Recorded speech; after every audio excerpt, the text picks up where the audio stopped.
अस्सलाम वालेकुम नाज़रीन, आप देख रहे हैं रूहियत चैनल और मैं हूँ आयशा। क्या हाल हैं आप लोगों के? खैर व आफ़ियत के साथ होंगे उम्मीद करती हूँ। अच्छा, आजकल ना मैं जहाँ भी जाती हूँ तो कहा जा रहा है आयशा क्या किया है, इतनी स्लिम हो गई हो, और ये जो बुत्था है ना तुम्हारा ये और भी जो है श्रिंक होता जा रहा है। तो यार मैं कहती हूँ अच्छी बात है यार, स्मार्ट होती जा रही हूँ और क्या चाहिए। तो कहते नहीं आयशा थोड़ा सा ना, तो असल में आपके सामने है, पिछले वीक मैं भी बीमार रही और मैं भी बंदी हूँ, इंसान हूँ यार, बीमार हो सकती हूँ। और मैं डाइट पे आ गई, डाइटिंग मैंने की और खाना जो है रोटी मैंने कम कर दी और दलिया और खिचड़ी और फ्रूट्स पे आ गई। तो यार फिर ऐसा ही होता है जब आप इन चीज़ों को ले रहे होते हैं, टेक कर रहे होते हैं, तो वज़न नहीं बढ़ रहा होता। तो अच्छी बात है ना, मतलब स्मार्ट हो गया, हर आउटफिट जो है फिट आ जाए, तो और क्या चाहिए। इनकी इसके लिए इतनी मेहनत करती हैं आज की कुड़ियाँ, और हम ऐसे ही जनाब स्लिम हो गए, तो हमें और क्या चाहिए। अच्छा, शादी एक ऐसा इवेंट होता है जिसमें हर लड़की चाह रही होती है कि वो सबसे खूबसूरत नज़र आए, सबसे प्यारी नज़र आए। स्पेशली जब हम ब्राइडल की बात करते हैं, वो चाह रही होती है कि शादी का जो इवेंट है उसमें वो अपने सबसे हसीन नज़र आए। इसके लिए एक तो ड्रेस का इंतखाब बहुत ही कहते हैं ना, बहुत स्पेशल होता है और बहुत ज़्यादा कॉन्शियस भी होती है कि मेरा ड्रेस जो है मेरी मर्ज़ी के मुताबिक होना चाहिए और इस तरह का डिज़ाइन होना चाहिए, ये डिज़ाइन होना चाहिए, थोड़ा हट के लगूँ मैं। और जैसे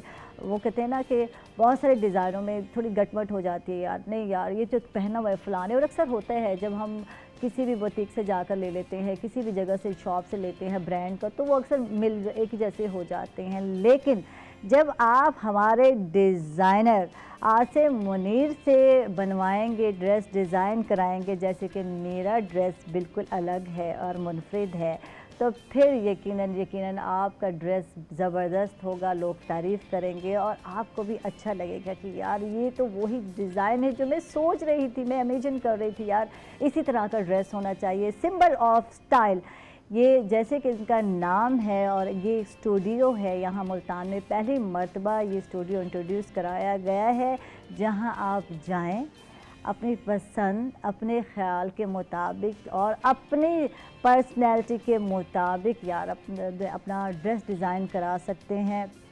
और बात यही है कि इनका स्लोगन भी यही है कि बेहतरीन सिलवाएं और बेहतरीन जो है पहने। स्टिचिंग जो है, स्पेशल स्टिचिंग पर जो है बहुत ज़्यादा फोकस किया गया है, और जब स्टिचिंग अच्छी हो तो यार हर चीज़ अच्छी लगती है ना। तो इतने प्यारे प्यारे ड्रेस होते हैं और स्टिचिंग अच्छी ना हो तो वो सारा बेड़ा गर्क हो जाता है, वो चीज़ आप पर सूट ही नहीं करती। तो आज मैं कैसी लग रही हूँ यकीनन आप ही बताएंगे। कल थोड़ी सी हेल्दी लग रही थी, थोड़ा सा गाउन जो है क्योंकि ओपन किया हुआ था, तो मुझे एहसास हो नहीं यार मैं स्लिम हो गई हूँ, स्मार्ट हो गई हूँ, तो नज़र आना चाहिए। तो बहरहाल ये आज मैंने बल्कि डिज़ाइनर मेरे ने कहा, आसिम साहब ने कहा कि आयशा मैं अब ऐसे जो है ड्रेस डिज़ाइन करूँगा आपके लिए, डेली जो आउटफिट है जिसमें आप मज़ीद जो है स्लिम और स्मार्ट नज़र आएंगी और सोहनी नज़र आएंगी। तो यकीनन आज मुझे लग रहा है कि मैं अच्छी लग रही हूँ, और ये चीज़ें आपको कॉन्फिडेंस देती हैं। जब आपका ड्रेस प्यारा हो, स्टिचिंग अच्छी हो, तो आप में कॉन्फिडेंस आ जाता है, और आज मुझे लगता है कि मैं भरपूर कॉन्फिडेंस के साथ शो करूँगी। तो चलते हैं, और आज के जो मेरे गेस्ट हैं वो भी जनाब बिल्कुल हमारे ही प्यारे प्यारे कोलीग हैं, मिलते रहते हैं। शाद और नाजिर जो है इनसे मुलाकात होती है, मेरे मॉर्निंग शो में पहली मरतबा आए, और मैं कहती कहाँ थे यार, तो कहते हैं आयशा रोज़ तो मिलती है नीचे आप न्यूज़ रूम में जब आती है। तो मैंने कहा हाँ सलाम दुआ तो हो जाती है यार, कभी शो में नहीं आए। तो आज हमारे शो में आए, इज़्ज़त माफ़ कहूँगी। हमारे प्यारे प्यारे सीनियर रिपोर्टर हमारे साथ हैं, मोहम्मद मकसूद चौहान हमारे साथ हैं, वेलकम कहेंगे। देख कितनी गर्म जोशी से वेलकम कर रहे हैं। Thank you bundle of thanks, आपने इतना वॉल में वेलकम किया, बहुत अच्छा लगा। फर्स्ट टाइम आया हूँ आपके शो में। हाँ, और तो बहुत अच्छा लग रहा है, और माशाल्लाह आपके ड्रेस की बात, आप वाकई जो आप कह रहे हैं कि आसिम जो हैं, आसिम मुनीर, बहुत अच्छा ड्रेस स्टिच किया और लग भी बहुत प्यारा रहा है ना, आपको, अच्छा लग और रहा है। आप you are looking gorgeous. Thank you जी, बहुत बहुत शुक्रिया। अच्छा, तो ये बताओ डेस्क पे बैठे रहते हो और बहुत कम रिपोर्टिंग भी करते हो, भी बाहर करते हैं, जाते हो, फील्ड में जाते हो, तो मज़ा कहाँ आता है बाहर घूमने फिरने में? सैर सपाटा ही समझती हूँ मैं बाहर जाने में। एग्जैक्टली। देखो हम लोग आदी हो गए, मैं स्टूडियो से बाहर मुझे अब कोई कहे ना यार आयशा जाना है प्रोग्राम तो मैं कहती हूँ ये देखो तो सत सलाम मैं इत्थे ही ठीक है। तो मैं आदी हो गई हूँ कब से, कितने सालों से स्टूडियो में शो करते करते करते। तो आपके लिए कुछ ऐसा होता है? हाँ, बस नहीं, ज़्यादा अच्छा लगता है कि फील्ड में जाना, हम्म, क्योंकि फील्ड में जाने से ये क्या, एक तो आपका एक्सपोजर बढ़ता है, ठीक है। आपको मुख्तलिफ लोगों से मुलाकात करने को, मुलाकात जो है being a sports reporter, sportsman से मिलने के मुलाकात होती है, उनसे मिलकर बहुत अच्छा लगता है। खुद भी स्पोर्ट्स लवर हूँ, क्रिकेट बहुत शौक है मुझे, स्नूकर का बहुत शौक है मुझे, चेस का बहुत शौक है, गुड। लूडो बहुत शौक से खेलता हूँ वाह मैं। जी वाह। तो फैमिली में ये चीज़ें तो ज़ाहिर बात आजकल है। तो वो लूडो स्टार उस पे हो रही है। नहीं, मैं मोबाइल पे नहीं, हम फिजिकली खेलते हैं, फैमिली के साथ बैठ के खेलते अच्छा हैं, तो गुड। उसमें ज़्यादा मज़ा आता है। तो बहुत अच्छा लगता है, फील्ड में जाना बहुत अच्छा लगता है। आपने कहा कि डेस्क पर भी बहुत अच्छा लगता है, लेकिन ये बहुत एक हेक्टिक जॉब है। अच्छा यहाँ डेस्क ऑफिस पर में बैठकर, हाँ डेस्क जी, पे ऑफिस में बैठना, बैठना, असाइनमेंट्स जो क्योंकि है। हाँ जी, असाइनमेंट डेस्क पे बैठना, क्योंकि सब चीज़ों को मैनेज करना, रिपोर्टर्स को मैनेज करना, कैमरामैन को मैनेज करना, एनालिस्ट डिपार्टमेंट को मैनेज करना, फिर लाहौर असाइनमेंट जो हमारे सेंट्रल डेस्क बैठे हैं उनको मैनेज करना, उनको चीज़ें टाइम पर पहुँचाना, एक हेक्टिक रूटीन बन जाती है। अच्छा तो फिर जैसे कि हर एक अपना है शोबा है, मैं कहती हूँ आपने स्टार्ट किया और आपने जो भी आपको दिया गया टास्क आपने उसको एक्सेप्ट किया, जबकि ये बड़ा मुश्किल काम है डेस्क पे बैठना और इतनी सारी चीज़ों को ये देख रहे हैं। अच्छा रिपोर्टर का काम इतना फिर मुश्किल नहीं है, आया बाहर से एक दो जो है जो भी है असाइनमेंट मिली नहीं वो नहीं नहीं कवर नहीं अप नहीं, किया, वो भी मुश्किल मैं है। ये नहीं कहूँगा कि रिपोर्टर का काम हाँ इजी है, रिपोर्टर का काम भी उतना ही मुश्किल है, हाँ। क्योंकि एक फील्ड में जाना, एक स्टोरी को इन्वेस्टिगेट करना और फिर उसको सारा उसके बारे में नॉलेज लेना और फिर उसको स्क्रीन पर देना, ये भी अच्छा एक रिपोर्टर प्रोसेस कभी, होता है। अच्छा कभी कभी डंडे भी तो मार जाते हैं वो जो बेचारे कैमरामैन होते हैं, यार जा उधर इवेंट है कवर करके आ जाओ, फिर हम इस पे वॉइस ओवर कर लेंगे। अक्सर ऐसे ही चल रही ऐसा हो होती है जाता है, वॉइस लेकिन वो ओवर, उस अगर लाइव नहीं हो रहा तो फिर वॉइस ओवर से काम चलाए। वो बेचारे वो गर्मी में जब जाते हैं तो कितनी गालियाँ बेचारे देते नहीं, हैं यार, ये बैठा है टेबल मैं पे। यकीन करें, कैमरामैन टीम जो है, प्रोडक्शन टीम जो है, मैं दाद की मुस्तहिक हैं, नो डाउट। ये हम स्क्रीन पे हम आ रहे होते हैं, लेकिन हमें लेके आने वाला कौन है? कैमरामैन। कैमरामैन और हमारे अल्फाजों को, हमारी ब्यूटी को जो स्क्रीन पे प्ले करने वाला अभी कौन इकरार है? बैठे हैं, अभी मैं पूछ लूँ उनसे, इकरार बता दे कितना गुस्सा लग रहा होता है। नहीं देखें, ये देखें, ये काम का हिस्सा है, क्योंकि हमने काम करवाना भी है। हाँ बिल्कुल। जाहिर बात है, हमें हेड ऑफिस ने हमसे काम डिमांड करना है, तो हमने काम उनको टाइम पे देना है। उसके लिए थोड़ा सा एग्रेशन भी होता है फील्ड में, लेकिन वो फॉर द टाइम बीइंग होता है, और उसके बाद जो है हम यूज थ्रू हो जाते हैं। और अच्छा आज मज़े मज़े की बातें करेंगे, क्रिकेट लवर भी हैं और 2020 नेशनल होने वाले हैं, उस पर भी बात करते हैं, लेकिन ज़रा एक्सपीरियंस काम के मामले में ज़रा बात करते हैं। तो पेपर दे रहे हैं और कभी कोई इंसिडेंट, वो खुशगवार इंसिडेंट की बात करें हुआ, वो कुछ शेयर करो, कुछ इतने अरसे से कर रहे हो रिपोर्टिंग, तो कोई मज़े की बात शेयर करो आज हम सबसे। अक्सर कई दफ़ा ऐसा हो जाता है, लाइव फ्रेम में तो कभी नहीं हुआ, शुक्र अल्हम्दुलिल्लाह, लेकिन जब एज लाइव कर रहे होते हैं ना, तब अक्सर लोग हमें पीछे से टीज करके जाते हैं और उस वक्त हमें पता भी नहीं होता कि कौन कहाँ से आया और कहाँ चला गया। क्योंकि वो हम अक्सर जब रोड पे खड़े होते हैं ना, तो अक्सर साइकिल वाले वो इस किस्म के जो है ना पंगे करते हैं और आते हैं और पीछे से जो है ना बाय बाय का इशारा कर जाना और हमें टच करके चले जाना, तो इस किस्म की चीज़ें फेस करनी पड़ती हैं। अभी वरना मुड़ के देखते हैं सारा वो जो दिया हुआ या रिकॉर्डिंग की हुई होती है, अब आप ये देखें, ऐसे में अगर लाइव चल रहा हो ना, फिर तो हम स्टिल खड़े हैं। हाँ फिर खड़े चाहे कुछ हो जाए, एसओपी है, फिर तो हमने स्टिल खड़े रहना है। लेकिन जब एज लाइव वो रिकॉर्डेड हो, तो फिर हम देखते हैं यार ये कौन था जो हमें डिस्टर्ब कर गया, क्योंकि हमारा एक सीक्वेंस फ्लो में बोल रहे होते हैं ना, सीक्वेंस बना होता है, उसमें हमने वैसे ही बोल रहे होते हैं, और एक स्टोरी हमारे जहन में हमने बनाई हुई होती है कि हमने इस तरीके से यहाँ से स्टेप बाय स्टेप इस स्टोरी को ऐसे इस तरीके से एंड करना है। बिल्कुल। तो वो उस पर सीक्वेंस में चल रहे होते हैं, तो पीछे से कोई जाहिर बात है आपको डिस्टर्ब कर दे, तो आपका वो जो फ्लो है वो टूट जाता है और फिर जो है ना वो मज़ा नहीं आ रहा। ये थोड़ा सा मुझे भी थोड़ा सा एक्सपीरियंस हुआ, बहुत ज़्यादा नहीं, कुछ मंथ जो है 3 से 4 मंथ मैंने भी ये था कि जब आउटडोर था, एक दिन जो है रोही के साथ मैंने भी किया, और ये था कि किसी भी पर्सनैलिटी के साथ, फेमस पर्सनैलिटी के साथ जाना है, उनके घर में जाकर शो करना है, तो इस तरह से मैंने एक शो भी किया। तो होता ये था कि जब मैं स्टार्ट लेने वाली होती थी तो मुझे कहा जाता था आयशा किसी पब्लिक प्लेस पे जाके ना आपने स्टार्ट लेना है। पता है मैं घंटा घर जाती हूँ और आप अंदाज़ा लगा लें वहाँ कितना रश है। हरम गेट है, दूसरे बहुत सारे वहाँ एग्जैक्टली से जो है बाज़ार है पूरा, और वहाँ बीच चौराहे पे आयशा खड़ी है और आयशा स्टार्ट दे रही है अस्सलाम वालेकुम, ये है, तो पूरा एक हजूम होता था, मुझे याद है। तो कितना बंदा कट, और फिर मैं अच्छा मेरी मैंने वो सोच रखा था जो कुछ करते करता रहे, अपना काम करें और खुदा हाफिज़, और एक ही टेक में जो है मैं करती इंट्रोडक्शन जो मेरे जहन में बनाया हुआ था खाका, क्योंकि जब हम रिकॉर्डिंग कर रहे होते हैं तो फिर हम सोच के कर रहे होते हैं कि ये हमने करना है, जैसे एंड स्टार्ट ये और ख़त्म। और जब लाइव करते हैं तो फिर कोई सोचना नहीं होता, जो लाइव हो रहा है वैसे ही चल रहा है, तो कोई ऐसी सोच नहीं होती। तो फिर मुझे लगा यार मैं तो लाइव ही कर सकती हूँ, मुझसे तो रिकॉर्डिंग होती ही नहीं है। और अन्य लोगों में किया, मैंने बहुत किया, लेकिन था ये भी एक्सपीरियंस लाइव का एक अलग अलग से चार्म होता है। हाँ। उसका ये होता है कि आपको पता है कि आपने फ्लो में बोलना है। हाँ। आपको कोई भी डिस्टर्ब करे आप उसको बॉदर नहीं करते, बिल्कुल। और फिर उसमें आपका और ज्यादा अच्छा ये आप उस्ताद मज़ीद होते confident हो हैं, जाते हैं। उस्ताद होते हैं जो आपको सिखाते हैं। मुझे वही पहले में गज़नफ़र साहब थे, अब BBC उर्दू में हैं, उन्होंने मुझे सिखाया। मैं शो कर रही हूँ और सामने कैमरे के आ जाना, और वो पता नहीं मज़ाया ख़ेज़ हरकतें करते, मुंह बनाते कि कहीं तो इसका जहन या तवज्जो इधर फोकस होगा, लेकिन नहीं। तो ये आप सीखते हैं। जी एग्जैक्टली मैं इस चीज़ में जमशेद साहब को क्रेडिट दूंगा। हाँ। उन्होंने हमें बहुत अच्छा, हमारे बहुत अच्छे मेंटोर हैं, उन्होंने हमें बहुत गाइडलाइन दी। रज़ा खरल साहब हैं जो लाहौर में होते हैं, जिन्होंने हमें ट्रेनिंग सेशन क्योंकि सबसे पहले तो मैं जमशेद साहब जिन्होंने मुझे यहाँ पे इस काबिल समझा कि मैं रोही का उनकी फैमिली का हिस्सा बन सकूँ। बहुत अच्छा लगा। जमशेद साहब, बिलाल नियाज़ी, इन्होंने बहुत मुझे ग्रूम अप किया है। मेरा शो किया जनाब ठीक है। बैठ के बिलाल ने, और मज़े का किया, बहुत अच्छा किया, बहुत अच्छा किया और बहुत अच्छा No किया। doubt। बस तो आपके लिए सिर्फ खाली है, आज है।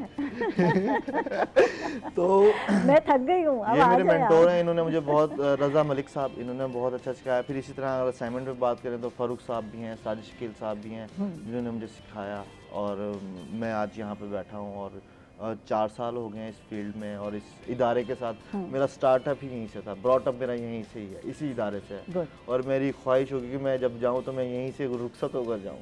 मतलब अल्लाह इतना अच्छा, मुझे इतना आप अच्छा यहीं रहे, कोई बात नहीं, अभी हम आपको रुखसत नहीं करने वाले। अल्लाह आपको सलामत रखे। आमीन। अच्छा बात करते हैं, क्योंकि स्पोर्ट में आपको इंटरेस्ट जी, है और जी, आपकी बेट भी स्पोर्ट की है, और नेशनल 2020 क्रिकेट जो है होने वाले हैं, कुछ बताइए। मुल्तान में होगा, जी बिल्कुल। टीम आ चुकी है, ये भी बता दें कि टीम आ चुकी है जी, जी। रमादा में।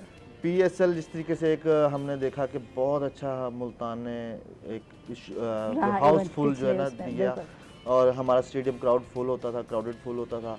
लेकिन अनफॉर्चुनेटली अब कोविड-19 की वजह से जो है ना ऑडियंस नहीं आ सकेगी। बिल्कुल। अच्छा ये भी बता दें स्ट्रिक्टली यानी कि बैन है। ऑडियंस नहीं। अच्छा ये पूरा जब PSL हुआ तो मैं शो कर रही थी और हमने पूरी कवरेज दी, हमारे रिपोर्टर जो है सारे वहीं हुआ करते थे, और उन्होंने हमें बताया कि आयशा इस तरह की सिक्योरिटीज़ हैं, ये इंतज़ामात हैं। हालांकि मुझे कहा गया था यार वहाँ जाओ, तो मैंने कहा नहीं यार मैं स्टूडियो में ही ठीक हूँ, आप लोग वहाँ हो गए तो मुझे लगेगा कि मैं तो वहाँ का मुझे पता चलता रहेगा और मैं नाज़रीन को दिखाती रहूँगी। तो पूरी कवरेज दी, इतना मज़ा आया, बहुत मज़ा आया। अब यही वही अब तो दोबारा अब मज़ा आएगा या नहीं आएगा यार? मैच तो हो रहे हैं, और मैच तो हो रहे हैं, लेकिन जब देखती है लाइव तो फिर एंजॉय करती है। अब इसके लिए अब यही है कि जो शहरी हैं, जो क्रिकेट लवर्स हैं, जो स्पोर्ट्स लवर हैं, ज़ाहिर बात है अपने कोई ड्राइंग रूम में अगर LCD लगा लें बड़ी, और वहीं पे अगर गेट टुगेदर बना लें और थोड़ा सा साउंड थोड़ी सी हाई कर लें टीवी की, तो मेरा ख्याल है कि वो घर में भी ग्राउंड बना सकते हैं। ये एक ऑप्शन है, लेकिन ये ऑप्शन नहीं अच्छा है यार, अब एहतियात करना जरूरी है। बहुत जरूरी कोविड है। अभी नहीं गया, अभी स्कूल खुले हैं, आपके सामने हैं यार। कल भी मैं देख रही थी न्यूज़ में कि 100 से ज़्यादा स्टूडेंट्स और टीचर्स हैं जिनको कोविड-19, जिनका पता चला कि उनको कोविड-19 है। देखिए पहले नहीं पता था, लेकिन जब गए स्कूल में तो फिर एहतियात ज़रूरी है। बहुत सारे स्कूल जो हैं कराची में, इस्लामाबाद में, KPK में बंद भी किए गए, कोई 22 के करीब कहा जा रहे थे कि बंद भी किए गए हैं। हम बार बार यही मैसेज देंगे अपने, तो ये नॉन सीरियस एटीट्यूड है हम लोगों का। मैंने ये नोट किया है कि हम लोग समझते हैं कि ख़त्म हो गया, तो नहीं है, ये कम हो गया, लेकिन ख़त्म अभी नहीं हुआ, इसलिए एहतियात ज़रूरी है। बिल्कुल एंजॉय भी करें और एहतियात। हमारी टीम्स मुल्तान में आ गई हैं, बिल्कुल रमादा में है, 18 अक्टूबर को यहाँ पर आ गई हैं। इनके टेस्ट हुए कोविड के, वो भी बताएं। कोविड टेस्ट हुए इनके, तमाम 125 स्टाफ मेंबर्स थे, जिनमें खिलाड़ी भी हैं, जो ग्राउंड स्टाफ है वो भी है, और दीगर स्टाफ भी है। तो वो तकरीबन 125 हैं, जिनमें से जब आए थे तो एक बंदे को कोविड पॉजिटिव आया था, उसको सिर्फ एक को आया था। अच्छा ठीक। ये गुड लक है हमारी हाँ। कि सब इतनी एहतियाती तदाबीर के साथ यहाँ मुल्तान पहुँचे, क्योंकि डिफरेंट सिटीज़ से आए हैं। खैबर पख्तूनख्वा भी है, बलूचिस्तान भी है, नेशनल लेवल पर मुल्तान हो बिल्कुल रहा है नेशनल मैच। लेवल पर है जी। ये भी बताना मुल्तान ज़रूरी भी है। है जी,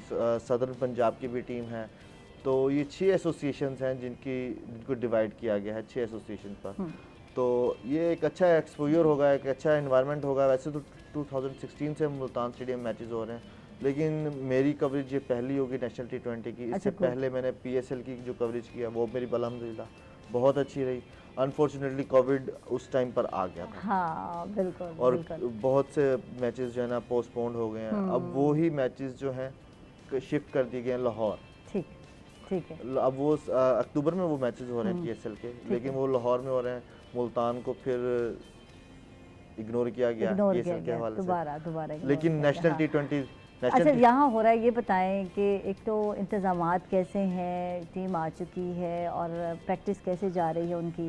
जी, इंतज़ामात बहुत अच्छे किए गए हैं। ग्राउंड का भी मैंने विज़िट किया, वहाँ पे सारा और जो ग्रास है वो उसको लेवल कर लिया गया है, पिच पर वर्किंग स्टार्ट है। अब ज़ाहिर बात है ऑडियंस नहीं होगी तो पेविलियंस को और जो ऑडियंस की सिटिंग प्लेस है उसको इतना नहीं देखा जा रहा, लेकिन स्कोर बोर्ड बड़ी LCD जो उन्होंने डिजिटल LCD लगाई हुई है उसके ऊपर वर्किंग जारी है और वो तकरीबन कंप्लीट हो चुकी हैं। अच्छा इससे फ़ायदा क्या होने वाला है जब हम नेशनल, ये इंटरनेशनल लेवल पर नहीं है, नेशनल लेवल पर है। हर हमारे जो है शहर से हर इलाके से जो है हमारे खिलाड़ी जो है नए खिलाड़ी आएंगे, तो नए लोगों को मौका मिलेगा और फिर इंटरनेशनल लेवल पर जाएंगे जब इनकी परफॉर्मेंस बेस्ट होगी। इसका सबसे बड़ा मकसद ही यही है कि जो हमारे PCB है पाकिस्तान क्रिकेट बोर्ड, उनको एक अच्छा टैलेंट मिलेगा, क्योंकि ये पूरे पाकिस्तान से जो है नेशनल लेवल पे हैं। पाकिस्तान के ही खिलाड़ी होंगे, कोई खैबर पख्तूनख्वा से, बलूचिस्तान से, मुल्तान से, लाहौर, गुजरांवाला, लाहौर, सियालकोट, ये सब सिटीज़ जो है ना इसमें इंक्लूड हैं। यहाँ से प्लेयर्स लिए गए हैं, उनके दरमियान 6 एसोसिएशंस बनाई गई हैं और एक टूर्नामेंट करवाया जा रहा है जिसका जो फर्स्ट प्राइज़ है वो 50 लाख रुपया होगा। अच्छा, रनर अप टीम को 25 लाख दिया जाए जी। जो बेस्ट परफॉर्मेंस दिखाएंगे उनको 10 लाख रुपये, और जो मैन ऑफ द मैच होगा उसको 25,000 रुपये, और फिर sorry man of the series जो होगा उसको 25,000 और मैन ऑफ द मैच जो होगा उसको 10,000। इस तरीके से जो है कैश हौसला अफजाई भी की जा रही है, बिल्कुल इनाम भी हैं बाकायदा। और सबसे अच्छी बात जो ये होगी, जो हमारी इंटरनेशनल क्रिकेट टीम में जो कमी कोताही हैं, कोई फील्डिंग में है, बॉलिंग में है, बैटिंग में है, कीपिंग में है, वो जो टैलेंट है ना वो हमें इस नेशनल T20 से मिलेगा। ठीक, कि अगर कोई हमारा ऐसा इंटरनेशनल प्लेयर है वो जो इंटरनेशनल लेवल की परफॉर्मेंस नहीं दे पा रहा, तो उसकी जगह रिप्लेस करके हम इस नया टैलेंट लेकर आ सकते हैं।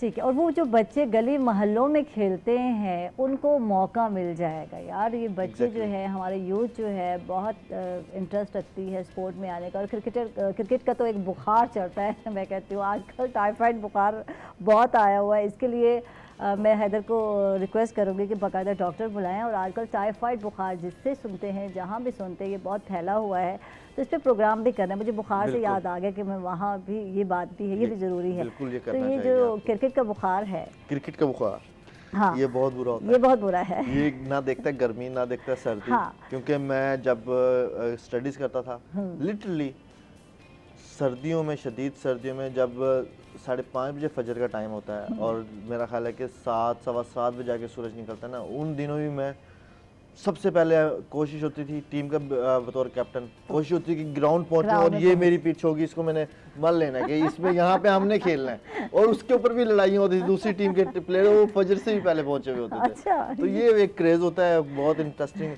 इसी तरह गर्मियों में भी शदीद गर्मी है, नहीं परवाह, हाँ, सुबह सुबह ग्राउंड पहुंच जाना है, ग्राउंड में बैठ के सबसे पहले पिच के ऊपर बैठ जाना जाके कि ये हमारी पिच है, इस पे हमारी टीम ने खेलना है, पलटी मार के बैठ जाना। और फिर दोपहर के 12, 1, 2 बज जाने हैं तो हम वहीं पे खेल रहे हैं।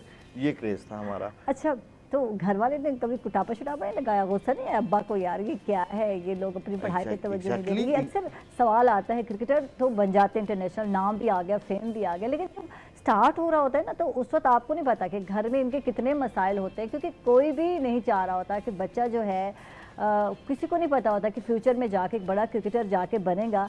तो स्टार्ट में ही जो है वो कहते हैं ना वट्टे रोड़े सराकी का लफ्ज़ है, वो शुरू हो जाते हैं कि यार इसकी तो पढ़ाई डिस्टर्ब हो गई, हम तो डॉक्टर बनाना चाहते हैं यार, हम तो इंजीनियर बनाना चाहते हैं, कहाँ जा रहा है हमारा बच्चा। तो इस हवाले से हम बात करेंगे। नाज़रीन, हम लोग जा रहे हैं एक छोटे से वक्फे पर, कहीं मत जाइएगा, हमारे साथ रहिएगा।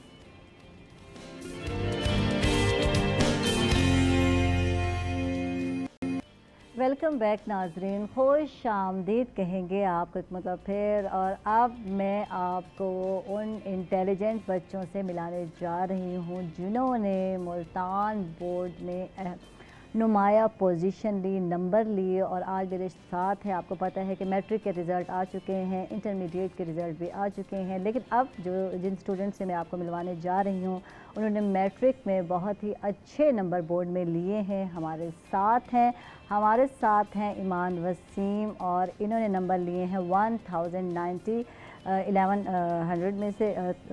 थैंक यू, वेलकम कहेंगे, खुश आमदीद कहेंगे, थैंक यू, आप तशरीफ़ लाएँ। और हमारे साथ हैं अली ज़फ़र, और इन्होंने बोर्ड में नंबर लिए हैं 1088 नंबर, इनको भी वेलकम कहेंगे, खुश आमदीद कहेंगे। कैसे हैं आप? आवाज़ नहीं निकल रही यार, पढ़े कैसे थे आप लोग, ये बताओ। बस टीचर्स ने बहुत ज़्यादा हम पे मेहनत किया, और फिर बाकी स्टूडेंट्स का ही अपना होता है कि आपने किस तरह उसको लेके चलना, जिस तरह टीचर्स ने आपको सिखाया। बस यही, इसी तरह हम जब तक काम ख़त्म नहीं होता था हम तब तक ही पढ़ते रहते थे। कितने पढ़ाकू ये जो बच्चे होते हैं ना, पोजीशन लेते हैं, तो इनके बारे में यही होता है यार, ये दिन रात किताबें पढ़ते होंगे, तो बहुत रट्टाकू और पढ़ाकू होते हैं ये बच्चे, क्या होते हैं, ज़रा बताओ अपने बारे में ईमान। हमें रट्टा तो बिल्कुल नहीं लगाते, क्योंकि हमारे बोर्ड में अब ये बड़ी अच्छी चीज़ आ गई है कि सारे वो कंसेप्चुअली पूछते हैं। हाँ। अब रट्टा सिस्टम तो बिल्कुल ही ख़त्म हो गया है। तो और बस बहुत पढ़ना तो पड़ता है वाकई पोजीशन लेने के लिए। क्या टाइम टेबल था ईमान का, क्या टाइम टेबल था, जितना टाइम पढ़ते हो? जिस तरह स्कूल जाते हैं हम, वही 8 o'clock से लेके आप 2 o'clock तक, तो उसके बाद आके फिर नमाज वगैरह पढ़ी, और फिर ट्यूशन नहीं जाती थी मैं कभी। अच्छा, ट्यूशन नहीं ली? ट्यूशन नहीं, खुद पढ़े हो आप? बिल्कुल। और कुछ समझ नहीं आ रहा तो फिर किससे समझते हैं? अपनी टीचर्स से। हमारा स्कूल माशाल्लाह बहुत अच्छा है, बहुत हमें मेहनत कराता है, टीचर्स इतनी अच्छी तरह पढ़ाती हैं हमें कि आपको अकेडमी की ज़रूरत ही नहीं पड़ती। वाह जी वाह, ज़बरदस्त। अली से पूछते हैं। अली, लड़कों के बारे में कहा जाता है कि लड़कियां ज़्यादा पढ़ाकू होती हैं, पोजीशंस भी वही लेके जाती हैं, लेकिन आपने भी अच्छे नंबर लिए बोर्ड में, तो कितना पढ़ते हो? और चश्मा तो लग गया पता चल गया कि पढ़ते हैं आप, तो कितना पढ़ते हैं अली आप? यही रूटीन है, 8 o'clock to 2 o'clock स्कूल, फिर खाना खाना, नमाज, फिर अकेडमी ज्वाइन की? अकेडमी थी मेरी। हाँ। फिर रात को आके 2 to 3 और डेली का डेली किया। अच्छा, दोबारा फिर पढ़ते हैं घर में? जी। ठीक है, तो कितने घंटे स्टडी को टाइम देते हैं आप? स्कूल और एकेडमी के अलावा अगर डेली का डेली 2 to 3 और किया जाए तो फिर आगे जाके इतना मुश्किल नहीं होता। अच्छा, कहते हैं बॉयज़ इतना इंटरेस्ट नहीं लेते, ये गलत है या सही है? वो पढ़ाई में ज़्यादा, उनके और से फ्रेंड्स होते हैं, बाहर जा रहे हैं उनको, तो वो ज़्यादा गेम वगैरह में बिज़ी होते हैं। तो आप भी कोई गेम खेलते हैं या नहीं खेलते? सारा स्टडी पे फोकस था आपका? जी, इतना टाइम तो नहीं मिलता, पहले जब छोटी क्लास में थे तब था, लेकिन अब यही है, कम हो गई है, लेकिन है साथ साथ। ठीक है, खेल ज़रूर है। शुरू से ही इंटरेस्ट है स्टडी में, या घर वाले कहते हैं पढ़ो, कुछ बनना है, कुछ करना है तुमने, क्योंकि बॉयज़ को ज़्यादातर कहा जाता है, तो इस तरह से था घर में? मेरी 2 पहले बड़ी सिस्टर्स हैं, वो पहले ही ग्रेजुएट FSC कर चुकी हैं, अब वो एक मेडिकल में, एक इंजीनियरिंग में, तो फिर इस वजह से मेरे ऊपर ये भी प्रेशर था और मेरा खुद भी था कि उनके बहनें पढ़ रही हैं, तुम्हारा काम था पढ़ना जी। तो मेहनत लगाओ, दिल लगाओ, तो कितनी मेहनत करनी पड़ती है यार, ये बताओ। जी, अगर पोजीशन लेनी है, नंबर लेना है, फिर तो मेहनत करनी पड़ेगी, अपना फर्स्ट प्रायोरिटी स्टडीज़ को रखना पड़ेगा, तो इसी वजह से फिर मिल के हेल्प आउट होती है। आपकी सिस्टर ने इंटरमीडिएट में बहुत अच्छे नंबर लिए, तो सिस्टर आपको हेल्प आउट करती हैं या नहीं करती? सबसे ज़्यादा मेरी तरफ सपोर्ट ही मेरे दोनों सिस्टर्स का सबसे ज़्यादा होता है घर में। गुड, ज़बरदस्त। तो मिलके ग्रुप स्टडी चलती है या नहीं? कुछ होते हैं ना स्टूडेंट, नहीं यार मैं अकेले बैठ के पढ़ूंगा, कोई ना हो मेरे रूम में, तो इस तरह से। अच्छा, मैं जब याद करती थी, मैं अपनी बात भी बता दूँ, तो मैं फुल वॉल्यूम में याद करती थी, पर ऊंची ऊंची आवाज़ में कोई चीज़ सुनाई नहीं दे। तो आप कैसे पढ़ते हैं? मेरे साथ भी यही था, वॉल्यूम मेरा थोड़ा सा ज़्यादा ही होता था। तो इस वजह से मुझे ज़्यादातर यही कहते थे कि अलग आके पढ़ा करो। तुम तंग करते हो, डिस्टर्ब करते हो। जी, बाकियों को।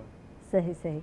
अच्छा, ईमान से पूछते हैं, ईमान कितनी बड़ी मेहनत की, ये तो हम जानते हैं कि भाई मेहनत करनी पड़ती है, क्या तो फ्रेंड्स में और की भी पोजीशन आई या आपकी आई? अक्सर होता है कि यार इसकी पोजीशन कैसे आ गई, हम भी तो इकट्ठे पढ़ते हैं, इस तरह से सुनने को मिला? नहीं, फ्रेंड्स तो मेरे काफ़ी माशाल्लाह वो भी लाइक हैं, हम सारा ग्रुप बहुत अच्छा है हमारे। मेरी फ्रेंड का, मेरी एक फ्रेंड के आए 1087 मार्क्स आए हैं। गुड, ज़बरदस्त। जी, बस फिर एक एक नंबर का होता है यार, इसके जी, नंबर कैसे बिल्कुल, आ गए, हालांकि होते फ्रेंड्स हैं, फिर भी कहते हैं कि ये कैसे नंबर ले लिए। बस जी ऐसे ही होता है। लेकिन फ्रेंड्स हम सारे अच्छे हैं, एक दूसरे को काफ़ी हम सपोर्ट करते हैं, ये नहीं करते यार तुम्हारा मार्क्स मेरे से एक नंबर क्यों ज़्यादा आ गया है, बल्कि हम एक दूसरे को खुश होते हैं। अगर किसी काम आ जाए तो हम उसको ये बताते हैं यार आपकी ये मिस्टेक है, आप इसको ओवरकम करो। ठीक। अच्छा, सिर्फ पढ़ाई पे ही फोकस है या और भी है, गेम है, स्पोर्ट है, या किसी कोई और इंटरेस्ट भी है क्या ईमान का? नहीं, पढ़ाई के अलावा और भी इंटरेस्ट हैं, जैसे मुझे कुकिंग में बहुत इंटरेस्ट अच्छा, है मेरा। ईमान को कुकिंग जी। आती है? जी, थोड़ी सी आती है। क्या अभी। बनाती है घर में, ये बताइए ईमान? अभी जो एक्स्ट्रा जो होते हैं फास्ट फूड वगैरह घर में थोड़ी ट्राई कर पिज्ज़ा लेते बना लिया, ट्राई कर लिया? हैं। पिज़्ज़ा वगैरह नहीं, हाँ। जिस तरह स्पेगेटीज होते हैं, अच्छा, ये पास्ता तो वगैरह। हर बच्ची से पूछ लो, जो भी बनाना है, ये तो कोई इजी हो केक- गया है, इजी टू कुक हो गया है। केक वगैरह इस तरह की चीज़ें आती अच्छा, हैं। बेकिंग भी आती है? जी, तो कुकिंग में इंटरेस्ट है, ये तो बहुत अच्छी बात है। मैं यहाँ बच्चियों को बड़ा अप्रिशिएट करती हूँ, जो बच्चियाँ कुकिंग में इंटरेस्ट लेती हैं। मैं कहती हूँ आनी चाहिए कुकिंग यार, ये ज़रूरी है। कम से कम दूसरों की, वो कहते हैं ना, वो मोहताज होकर बैठना कि अम्मा आएगी अभी आप ही खिलाएंगी, तो जब खुद भूख लगे तो खाओ। ये बताओ कि पढ़ाई की टाइमिंग में जब भूख लगती है तो फिर खुद बना लेती थी आप? और वैसे तो घर में खाना मामा ही बनाती हैं, तो हमेशा रेडी होता था। तो अगर बाद में कोई दिल किया फिर मैं बना लेती थी, जिस तरह शाम में दिल करता है थोड़े स्नैक्स वगैरह हो तब मैं वो खुद बना लेती हूँ। कोविड-19 से कितनी डिस्टर्बेंस हुई, ये बताओ? बहुत ज़्यादा डिस्टर्बेंस हुई, क्योंकि आपको पता है जिस तरह हमारी रूटीन चल रही थी, जब वो डिस्टर्ब हो जाती है तो फिर आपको पता है कितनी मुश्किल होती है। तो फिर सारे स्कूल्स, कॉलेजेस और यूनिवर्सिटीज़ अनफॉर्चुनेटली बंद हो गई थी। तो फिर सारे कॉलेजेस वगैरह ने तो ऑनलाइन ही कर दिया था, लेकिन ऑनलाइन पढ़ने में इतना मज़ा नहीं आता, क्योंकि हमें तो हमेशा आदत ही है कि स्कूल जाके टीचर डांट डपट करके हमें पढ़ाएं थोड़ा। तो ये कैसा एक्सपीरियंस रहा ऑनलाइन क्लास लेने का, फर्स्ट टाइम ली, और किस तरह से था? वो अक्सर स्टूडेंट देख रहे थे ऑनलाइन हुए और उसके बाद सो गए या इधर उधर बहाने, लेकिन तो फिर आपका फोकस था या नहीं था, कितना फोकस? नहीं, जब सर के लेक्चर्स आते तब तो फुल फोकस के साथ जो सर ने पढ़ाया वो रोज़ का रोज़ ही याद कर लिया। बाकी फिर होता था टाइम, क्योंकि टेस्ट नहीं होते थे ना इतने, तो वो टेस्टिंग का हमारा बच जाता था टाइम वगैरह। ठीक है, तो टेस्ट कितने ज़रूरी हैं, कितना अच्छा हो जाता है अगर टेस्ट होते रहते हैं? टेस्ट है तो मैं कहती हूँ आपकी तैयारी ही टेस्ट से होती है। जब तक हाँ। आप टेस्ट नहीं देंगे आपको पता ही नहीं चलेगा आपकी तैयारी कैसी, क्योंकि उसी में तो आपकी सारी मिस्टेक्स निकलती हैं। अली, कैसे रहा ऑनलाइन क्लासें ली? जी, ली थी, लेकिन एक्सपीरियंस कैसा रहा? एक्सपीरियंस इतना अच्छा नहीं होता, जैसे स्कूल में फिजिकल क्लासेस लेते हैं तो ऑनलाइन पे इतना तवज्जो भी नहीं दे सकते, और रोज़ का रोज़ फिर नहीं डिले कर पढ़ा तो है, फिर देख लेंगे, कर लेंगे, जी, वो तो इस तरह से हो जाता है। लेक्चर्स आए हुए होते थे तो फिर एक कभी देख लिया, फिर थोड़ी देर बाद देख लिया, फिर इस तरह वो नहीं बनता था। तो क्या यानी फ्यूचर में तो आप समझते हैं कि ऑनलाइन क्लासें नहीं होनी चाहिए? क्या नहीं समझते यार, हैं कि इस जो तरह है, की ऑनलाइन नहीं होनी है ना, चाहिए, जैसे नहीं होनी कोविड की वजह से ऑनलाइन थी, तो आइंदा ऐसी तो कोई ना हो। अच्छा, अब क्या करना है? ये तो हो गया माशाल्लाह, नंबर अच्छे ले लिए, अब आगे क्या करना है? इंजीनियरिंग में जाना है, प्री मेडिकल में जाना है, तो जाना किस फील्ड में है, क्या करना है आगे? प्री मेडिकल के बाद मैंने इंशाल्लाह आर्मी डॉक्टर में अप्लाई करना है, तो फिर अगर ठीक है, आर्मी में भी डॉक्टर जाकर लगना है, बनना डॉक्टर है। जी तो ये सोचा हुआ था पहले, अच्छे नंबर आ गए तो मैं जी, मेडिकल की फील्ड में बचपन से जाऊंगा? पहले तो मेरी बड़ी सिस्टर को जब घर में कहते थे कि डॉक्टर बनना है, तो अब वो बनी, शुरू है, तो फिर इसी वजह से मेरे ऊपर भी है, तो मैंने बचपन से ही सोचा था कि डॉक्टर बनना। अच्छा, आप पर प्रेशर तो कभी नहीं था? आपको तो कभी नहीं कहा था आपने डॉक्टर बनना है, तो सिस्टर के लिए था कि उन्होंने डॉक्टर बनना है, या आपको भी कहा था कि आप भी मेडिकल की फील्ड में जाना है आपने?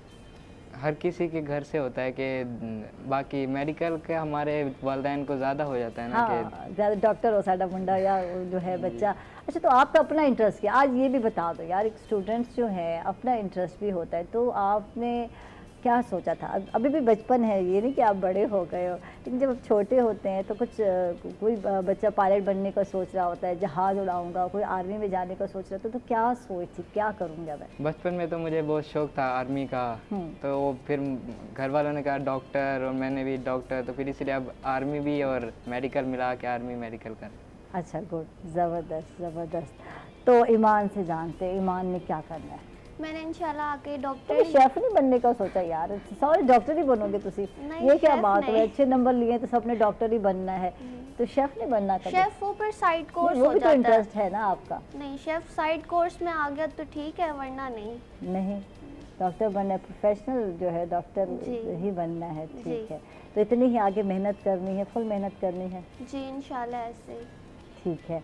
तो क्या क्या टाइमिंग है, किस तरह मैनेज करते हो टाइम को, कैसे मैनेज करते हो अपने पूरी रूटीन को, आप किस तरह मैनेज करते हो, किस तरह डिवाइड किया हुआ है, तो बताओ। और बच्चों को, जो दूसरे बच्चे हैं आप, उनके लिए इंस्पायरेशन है कि किस तरह टाइम को मैनेज करना है, किस तरह पढ़ना है, किस तरह से याद करना है, ये बातें तो बताओ यार आप। जो स्कूल आवर्स हैं उसके अंदर आप तो फुल पढ़ाई करें, जब टीचर्स वगैरह आपको लेक्चर दे रही हों तो आप उसको फुल फोकस से सुनें, और फिर जो ब्रेक टाइम है वे फुल इंजॉय करें उसको। फिर जब आप घर आ जाते हैं, नमाज लाजमी पढ़ें, नमाज कोई भी ना छोड़ें आप, क्योंकि फिर उससे बहुत फ़र्क पड़ता है। मैंने तो ये चीज़ बहुत नोटिस की है, सारे स्टूडेंट्स बहुत मेहनत करते हैं, लेकिन फिर जो नमाज वगैरह पढ़ते हैं उनके साथ पे एक अल्लाह की मदद होती है उनके। वाह जी वाह, क्या बात है जी, जी, बिल्कुल। ठीक। और फिर मेरे ख्याल से तो एकेडमी नहीं पढ़नी चाहिए ना, जिनको लगता है पढ़ लें तो ठीक है, वरना मेरे ख्याल से तो नहीं एकेडमी पढ़नी चाहिए, क्योंकि एक ही आप जगह के टेस्ट अच्छी तरह ही दे दें, उससे ही बहुत अच्छी तैयारी हो जाती है। अगर आपको इंस्टीट्यूशन बहुत अच्छा है तो उसी में आपकी तैयारी हो जाती है, और जब तक काम ख़त्म नहीं होता आप तब तक पढ़ें। ये नहीं कि बस मैंने घर आके 3 to 4 आवर्स पढ़ना है, नहीं, जब तो तक रेस्ट आपका का काम क्या टाइम है, कितना रेस्ट है, फैमिली फंक्शन पे जाती हो या नहीं जाती, हर जगह नहीं जाना, मम्मा ने कहना नो मम्मा, मैंने अभी काम करना है, अभी बहुत सारा काम पड़े, तो इस तरह से है, या फैमिली फंक्शन भी जाती फैमिली है? फंक्शंस मैं अटेंड करती हूँ, जिस तरह नॉर्मल डेज होते हैं, जो स्कूल के जब टेस्ट वगैरह नहीं होते तब तो मैं जाती हूँ, जब जिस दिन टेस्ट हो, एग्ज़ाम हो, तब उसमें होता है कि नहीं अब नहीं जाना, मेरा टेस्ट है कल सुबह। फिर पेरेंट्स खुद ही भी मना करते हैं कि नहीं अब ये पढ़िए, फिर पूछते भी नहीं तो क्या पसंद है? मैं पसंद की बात ये करूँगी, बच्चियाँ ना बड़ी शौकीन होती हैं, मेकओवर की बड़ी शौकीन है, आजकल की बच्चे तो बहुत शौकीन है, ड्रेसिंग की बहुत शौकीन होती है, तो क्या क्या शौक़ है? जूतियों के शौक़ है, चूड़ियों के शौक़ है, ज्वेलरी का शौक़ है, क्या शौक़ है ईमान को, क्या क्या शौक़ है? आपको पता है आजकल तो इम्प्रेशन ही पहले पर्सनैलिटी ही आपकी देती है। हाँ। ठीक है, आपका वे ऑफ टॉकिंग बहुत अच्छा होना चाहिए, बंदा कॉन्फिडेंस होना चाहिए, फिर ड्रेसिंग भी काफ़ी काउंट करती है आपकी, वो बहुत अच्छी होनी चाहिए ड्रेसिंग वगैरह, और एज वाइज करनी चाहिए अपनी, जिस तरह आपकी एज है उस ये हिसाब बड़ी से। प्यारी बात की है कि देखिए इतनी सी बच्ची है और उसका सेंस देखें कि जो है ना एज के हिसाब से करनी चाहिए ड्रेसिंग। तो वाकई आजकल की बच्चियाँ आपने नोट किया होगा कि मान अपनी एज उनकी छोटी है और जो मेकओवर करती हैं या जो ड्रेसिंग होती है ऐसी होती है जैसे बड़ी ख़वातीन वाली ड्रेसिंग, तो है ना, तो कम मेकअप मेरे ख्याल में कम यूज़ ही नहीं करती। ईमान करती हैं, तैयार होती हैं? नहीं, मैं मेकअप नहीं करती बिल्कुल। जो मेरे फंक्शंस वगैरह भी होते हैं स्कूल में, मैंने देखा काफ़ी लड़कियां तैयार श्यार होकर आई हैं, मैं बस थोड़ा सा बस लिप ग्लॉस लगा लिया, ब्लश लगा लिया, बस यही काजल वगैरह। अच्छा, अली मेरी तरफ देखे जा रहे हैं। अली आपसे क्या पूछूं मैं आप भी जो है टिप टॉप रहते हैं, अपना ख्याल रखते हैं, या लड़के तो बिल्कुल नहीं ख्याल रखते, टी शर्ट पहनी है और ट्राउज़र पहने हैं और हम जा रहे हैं, इधर जा रहे हैं उधर जा रहे हैं, या वाकई केयर करते हैं आप अपने केयर ड्रेसिंग के हवाले से? ड्रेसिंग के हवाले है? से केयरिंग कॉन्शियस हूँ। अच्छा, कहीं जाना हो तो जब तक कपड़े प्रेस नहीं होंगे तो नहीं निकलूंगा, है? जी ये होता है, तो लेकिन अपना काम खुद करते हैं या सिस्टर से करवाते हैं, ये बताएं। मिलके ही होता है, थोड़ा खुद थोड़ा उनसे। अच्छा, मिलकर होता है, थोड़ा खुद कर लेते हैं, थोड़ा तो सिस्टर पे रिलाई तो करते ही करते जी, हैं, करते है ना? तो जब भूख लगती है तो फिर कैसे चीखते हैं घर में कि मुझे खाना दो, या खुद ही कुछ ना कुछ हाथ पाँव मार लेते हैं, क्या करते हो आप? जो खाने का टाइम है उस टाइम तो हो जा खाना खुद ही खा लेते हैं सारे मिल के, लेकिन जो अलग स्नैक्स का होता है वो तो फिर बाहर से मेरा ही ड्यूटी होती है कि खुद भी खानी और उन बहनों को भी खिलानी है। जाओ तो हमारे लिए भी कुछ ज़रूर बाहर से लेते आना, ये तो है। पढ़ाई में डिस्टर्बेंस होती है कभी कभी, बहनें कह नहीं हमारा आज मूड है ये चीज़ लेकर आओ, तो फिर होता है अली के अली ने नहीं, जाना है। पढ़ाई में तो मेरे घर वाले नहीं डिस्टर्ब करते, लेकिन आम रूटीन में इतना होता है कि ये भी खिलाओ। स्टोरी पढ़ने का शौक है, पढ़ते हो कभी? या गेम खेलना, बैठना, जैसे कि आजकल के बच्चे गेम्स खेलते हैं तो बैठते हैं, कोई गेम फेवरेट गेम जो खेलते हो शौक से? कोई कार्टून? एक्टिविटीज मैं तो अब भी कार्टून देखती हूँ, इस एज में भी मैं कार्टून देखती हूँ, पता है आपको। कभी भी लग जाए कोई कार्टून और मेरा जैनू देख रहा हो तो मैं बैठ जाती हूँ, घंटा घंटा मैं कार्टून ही देखती हूँ। आज वो माशा एंड बेयर वाले जो कार्टून है, वो जो छोटी सी बच्ची वाले, वो मैं 10 दफ़ा देख चुकी हूँ। बचपन से देख रहा है मेरा जैनू, अब 8 साल का हो गया, और हर मरतबा जब वो माशा एंड बेयर लगाता है तो मैं बैठ जाती हूँ। लैंग्वेज हालांकि उनकी कुछ और है। तो इस तरह का शौक़ है जी। वो आउटडोर स्पोर्ट्स का शौक है मुझे, क्रिकेट वगैरह इस तरह के, इंडोर थोड़ा कम ही है। ठीक है, तो फिर टाइम मिल जाता है, परमिशन भी होती है या नहीं? आउटडोर क्या गेम खेलते हो? क्रिकेट खेलते हो बाहर? क्रिकेट जैसा आपको बताया कि अब तो टाइम कम हो गया है, लेकिन पहले बहुत ज़्यादा था। परमिशन यही था कि घर के करीब ही जाना है, लेकिन परमिशन इतने ज़्यादा नहीं थी कि दूर जाओ, दूर जाके खेलो, तो इस वजह से थोड़ा सा पाबंदी थी कि घर के करीब खेलना है। अब तो बिल्कुल कम।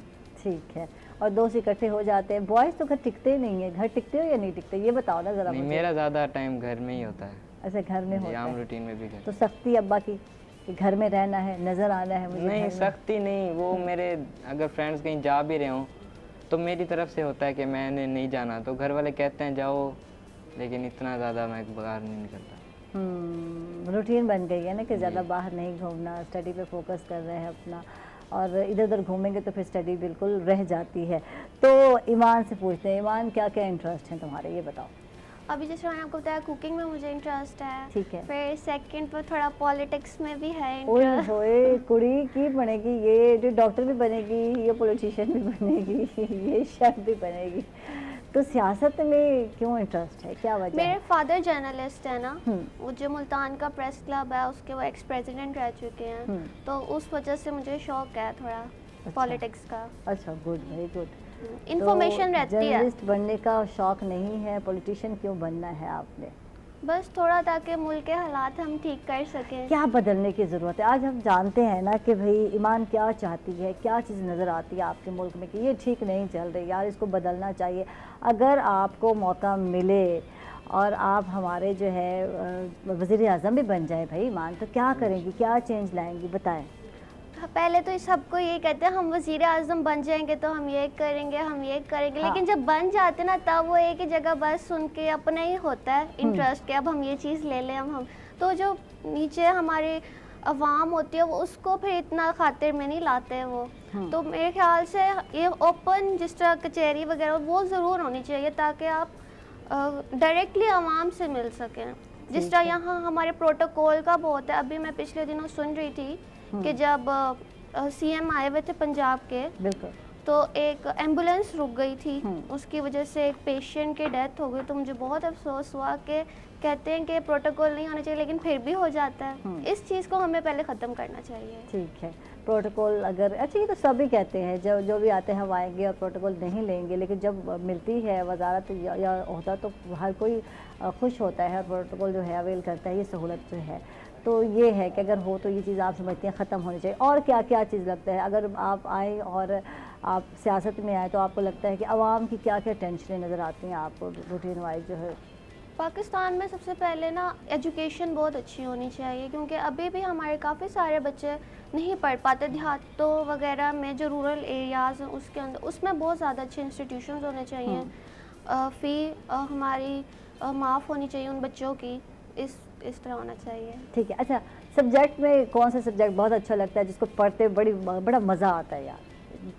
सारे सब्जेक्ट्स ही अच्छे लगते हैं मुझे, तो कोई सब्जेक्ट पढ़ते हो नहीं, मसला नहीं होता। बायो केमिस्ट्री जो भी है, सारे अच्छे, सारे सब्जेक्ट्स तो रखिए। आपको पता है 9-10 में साइंस इसलिए जाती है जिनको साइंस सब्जेक्ट्स पसंद। कुछ होता है ना, कुछ चिड़ होती है कुछ बच्चों को। आजकल के बच्चे सारे सब्जेक्ट पढ़ लेते हैं, लेकिन कुछ उर्दू में थोड़ा वीक होते हैं, जो इंग्लिश मीडियम बच्चे हैं उनके ये 2-3 वीकनेस होती हैं उर्दू में और इस्लामियात में। मैं अपनी बेटी को खुद समझा रही थी, मम्मा ये जो सब्जेक्ट आप भी समझा सकती हैं, आप ही पढ़ा सकती हैं, तो कोई एक ऐसे सब्जेक्ट या जिसमें थोड़ा सा वीक है, जिसमें आपको लगता है कि गाइडलाइन लेने की ज़रूरत थी और आपने ली भी हो, वो कौन से सब्जेक्ट हैं? वीक मैं किस में थी? वीक तो मैं नहीं थी सारे, क्योंकि हमारे स्कूल में मतलब ना सारे सब्जेक्ट्स पे फुली फोकस करते हैं। ये नहीं कि साइंस सब्जेक्ट बच्चे अगर साइंस में है तो उसको बस साइंस ही सब्जेक्ट्स पढ़ाने हैं, आपने फुल फोकस है नहीं, हर एक सब्जेक्ट वो फुल फोकस से हमें पढ़ाते हैं। और किसी एक सब्जेक्ट से चिढ़, जिसको कहते हैं चिढ़ जाना कि यार ये याद नहीं हो रहा, ज़रा मुश्किल है, तो कोई ऐसा सब्जेक्ट भी है? 10th की फिज़िक्स बहुत मुश्किल थी। हाँ। उसमें मुझे बहुत मुश्किल होती थी, लेकिन फिर टीचर हमें बहुत अच्छी तरह समझाती वो बहुत अच्छा नहीं था, याद करने में थोड़ा उसमें मुश्किल होती थी, बट वो भी अल्लाह का शुक्र है अब अच्छे मार्क्स आते हैं उसमें भी। बिल्कुल। अली से जानते हैं, अली कौन सा सब्जेक्ट है जो बहुत ही आपका फेवरेट सब्जेक्ट है, जिसको आप पढ़ के आपको अच्छा लगता है, जिसका टेस्ट में अच्छे नंबर भी ले लेते हैं, वो कौन सा सब्जेक्ट है? मेरा तो सबसे फेवरेट सब्जेक्ट केमिस्ट्री है। अच्छा, केमिस्ट्री है, गुड, ज़बरदस्त। वो इंटरेस्टिंग सब्जेक्ट है, रोज़ नई चीज़ें होती हैं उसमें, और एग्ज़ाम के हवाले से भी मेरे लिए ठीक था, मेरे मार्क्स ठीक होते थे उसमें। ठीक है। और मेरे टीचर भी अच्छे थे, उनके स्कूल एकेडमी हर जगह, तो इसलिए मुझे केमिस्ट्री में बहुत। और वो सब्जेक्ट जैसे चिढ़ होती हो, यार ये नहीं पढ़ना, यार इसका आज टेस्ट क्यों है, आज ना होता तो क्या होता, कितना अच्छा होता, वो कौन सा सब्जेक्ट है? चिढ़ तो सब्जेक्ट से तो किसी से नहीं है, मुझे उर्दू वैसे बहुत अच्छी लगती है, लेकिन जब ये एग्ज़ाम्स में तशरीह करनी पड़ती है, नहीं, खुलासे लिखने पड़ते वो भी हैं। ठीक है, वो सर और टीचर्स अच्छा करवाते हैं, लेकिन जो फिर नंबर पता नहीं चलता कैसे कट किधर गए, से गायब हो गए, ये तो फिर बताओ। उस पे वो हो जाता ये है। होता है, इतना लिखा, इतना अच्छा पेपर किया, और नंबर जो है उर्दू सब्जेक्ट में हमेशा यही होता है। जी। इसमें जो है पाक स्टडी में भी नंबर अगर उर्दू में है तो कम, इंग्लिश में होगा तो फिर आपके कम नहीं आएंगे। तो ये बच्चे बेचारे परेशान हो जाते हैं कि हमने इतना लिखा और इतना अच्छा लिखा और नंबर हमारे कम आए, तो इससे था थोड़ा इसी सा, वजह से है ना? इस दफ़ा भी मेरे उर्दू में ही ज़्यादा कम। ये बात है, ये बात है, ये अक्सर बच्चों को शिकायत, तो मुझे समझ नहीं आती क्यों नंबर ये कम दिए जाते हैं। अच्छा जी, क्या मैसेज जाएगा ईमान, वसीम, क्या देखने वालों को, बच्चियों को क्या मैसेज देंगी, क्या करना चाहिए उन्हें, किस तरह आगे बढ़ सकती हैं, कैसे क्या कर सकती हैं? जी ईमान। बस यही मैसेज दूंगी कि आप अच्छी तरह मेहनत से पढ़ें, जिस तरह आपके पेरेंट्स कहते हैं, अपने पेरेंट्स की बहुत रिस्पेक्ट करें, और एज वेल एज अपने टीचर्स की बहुत रिस्पेक्ट करें और उनका कहना मानें और फुल फोकस से पढ़ें। यही सारे पेरेंट्स की यही ख्वाहिश होती है कि उनके बच्चे किसी अच्छे मुकाम तक पहुंच जाएं, अपने पेरेंट्स की जो विशेज़ हैं उनको फुलफिल करें। वाह जी वाह, ज़बरदस्त। अली ज़फ़र, क्या कहेंगे? आपका बहुत बहुत शुक्रिया, और क्या मैसेज जाएगा देखने वाले बच्चों को, क्या कहेंगे, लड़कों को क्या कहेंगे? boys यही की कहना तरफ से। चाहूँगा कि जहानत तो हर किसी के पास ही है, एक मेहनत है और अपने असातिज़ा और वालिदैन की इज़्ज़त है, बड़ों की इज़्ज़त है, और अपने दीन के साथ जब तक जुड़े रहेंगे तभी मेहनत करके कामयाब कामयाब सकते हो हैं। सकते हैं। ज़बरदस्त, बहुत बहुत शुक्रिया, बड़ी अच्छी बात की। जहानत तो हर एक के पास होती है, लेकिन दूसरों का अदब और एहतराम करना बहुत ज़रूरी है, और ये बहुत कम नज़र आता है। आजकल के जो बच्चे हैं, बॉयज़ स्पेशली, तो उनको अक्सर टीचर्स जो है शिकवा और गिला करते नज़र आते हैं कि रिस्पेक्ट नहीं करते, तो रिस्पेक्ट करना बहुत ज़रूरी है अगर आप किसी भी मकाम पर पहुंचना चाहते हैं। तो इसके साथ ही नाज़रीन, हम लोग जा रहे हैं एक छोटे से वक्फे पर, कहीं मत जाइएगा, हमारे साथ रहिएगा।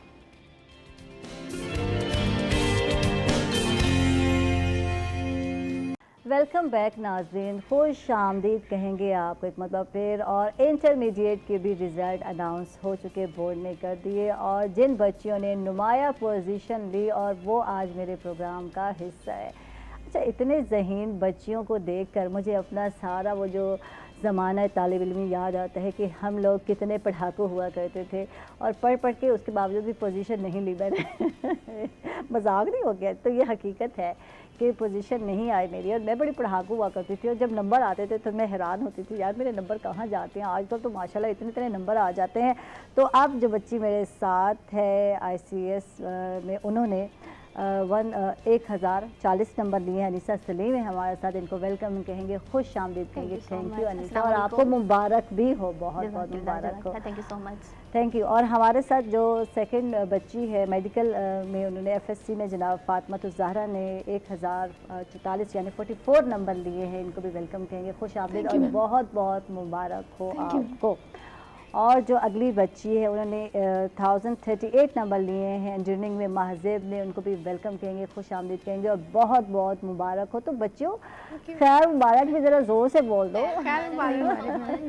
तो मुझे तो बहुत खुशी हो रही है और यकीनन आपको भी अच्छा लगा होगा जब बंदे को पता चलता है यार अच्छे और नुमाया नंबर लिए हैं, पोजीशन ली है, तो मेहनत रंग लाई आखिरकार कहा जा सकता है। तो बच्चियों के लिए बहुत ही मुश्किल होता है ना, तो बेटों के लिए तो अक्सर कहा जाता है कि यार साडा मुंडा इतने नंबर लाया और बड़े खुश होते हैं। तो घर वाले कितने खुश हैं, अनीसा से जानेंगे हम। अल्हम्दुलिल्लाह अल्लाह के करम से अल्हम्दुलिल्लाह मुल्तान बोर्ड में सेकंड पोजीशन आई है Good, मेरी माशाल्लाह। ICS में। अल्हम्दुलिल्लाह ये सब मेरे रब का करम है मुझ पे, क्योंकि इंसान जो मर्ज़ी कुछ कर ले, बिल्कुल। ये एक फैक्ट है कि जब आप जितनी मर्ज़ी मेहनत करें, जब अल्लाह नहीं चाहता है ना तो आप कुछ नहीं कर सकते। बेशक ये ज़रूरी नहीं है कि आप मेहनत करें आपके अच्छे मार्क्स आ जाएंगे।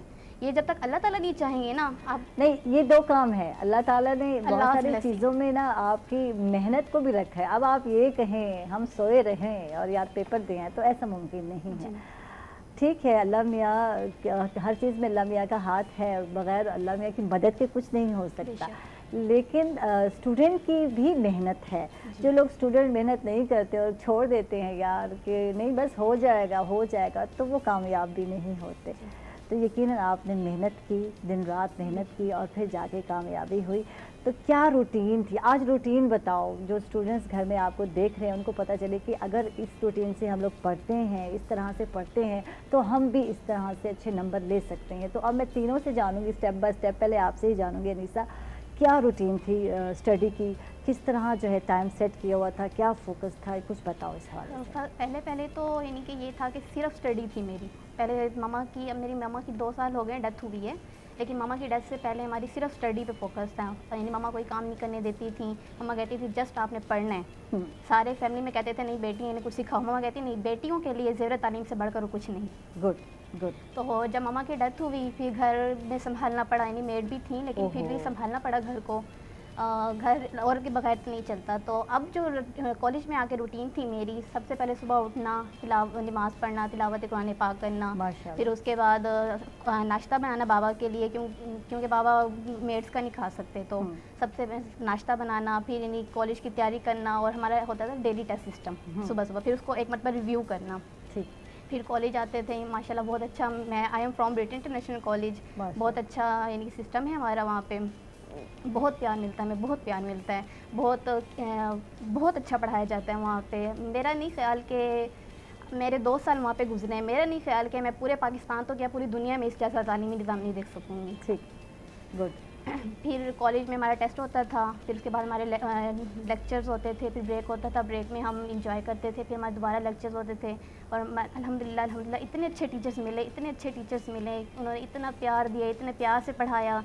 हमारे कॉलेज में टीचर स्टूडेंट रिलेशनशिप बहुत अच्छा है। ये नहीं लगता कि हम वहाँ पे पढ़ रहे हैं बस ये नहीं टीचर मारेंगी, डर नहीं होता। कॉन्सेप्चुअल स्टडी होती है, हर चीज़ क्लियर होती है, कुछ समझ नहीं आता, हम 10 मरतबा पूछे हमें बताया जाता है। अल्हम्दुलिल्लाह बहुत मज़ा आता है। फिर जब कॉलेज से हम घर आते हैं, फिर बाबा, मैंने रूट नहीं लगवाई हुई क्योंकि मुझे अकेले जाने से डर लगता है, तो बाबा ही हमें पिक एंड ड्रॉप करते हैं। अल्हम्दुलिल्लाह मेरे बाबा की बहुत मेहनत है, चाहे धूप है, गर्मी है, बारिश है, बाबा ने आके हमें लेना है। ये नहीं कि बेटा आप ऑटो पे अकेले आ जाओ, नहीं, बाबा बहुत मेहनत करते हैं यहाँ पे। मम्मा के बाद बाबा ने ये नहीं फील होने दिया कि आपकी मम्मा नहीं है, बाबा ने मम्मा और बाबा दोनों का प्यार दिया। फिर घर आके हम सबसे पहले तो हम नमाज़ पढ़ते थे, फिर हम 3 बहन भाई हैं। मेरी एक बड़ी बहन है, वो भी 3 नंबर से रह गई पोजीशन में, और भाई भी माशाल्लाह मेहनत कर रहा है, अब इंशाल्लाह वो भी लेगा पोजीशन।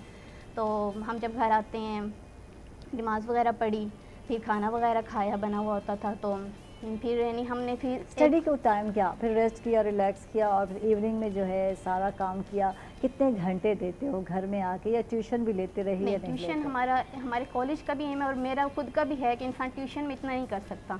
जितना आप अगर बच्चे ने पढ़ना है तो वो एक जगह से भी पढ़ सकता है। ठीक है। और वैसे भी हमारे कॉलेज में एक्स्ट्रा कोचिंग होती थी, अगर कोई लेक्चर में समझ नहीं आता तो हमें ओवर टाइम दे के एक्स्ट्रा कोचिंग दी जाती थी हमें, तो सारा कुछ क्लियर हो जाता था। और स्टडी टाइम मैंने कभी नोट नहीं किया, लेकिन जब भी टाइम मिलता था, क्योंकि अब मामा के बाद खुद भी काम करने पड़ते थे, जितना टाइम मिला स्टडी भी फोकस की है।